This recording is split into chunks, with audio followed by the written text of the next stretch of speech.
দাদা একটু দাঁড়ান। কি হয়েছে? এই নিন চা খান। কেন চা খাবো কেন?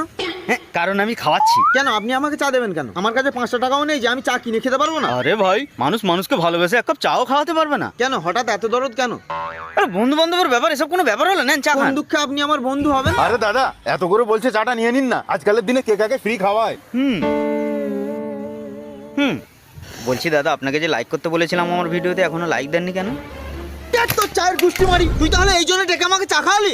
আরে দাদা কিসের এত হিংসা আমার উপর? আবার তোকে কতবার বলবো যে তোর কন্টেন্ট আমার ভালো লাগে না, ওই জন্য লাইক করিনি। তার মানে আমার কন্টেন্ট আপনি দেখেছেন? ভালো লাগে না বলেই তো দেখিনি। দেখতে হবে তো, তবে তো ভালো লাগবে। উফ, সালা নিজের গলায় নিজেই ফাঁসি দিয়ে মরে যাবো, সালা তোর নামে কেস টুকে দেবো। এই দাদা দাদা এরকম করেন না, এই এত ভালোবেসে এক কাপ চা খালাম, একটা লাইক হবে তো বলুন? তোর চায়ের নিকুচি মারি। এই দোকানদার, এই এর চায়েরও দাম কাট, আমার চায়েরও দাম কাট, তবু একে লাইক দেবো না আমি।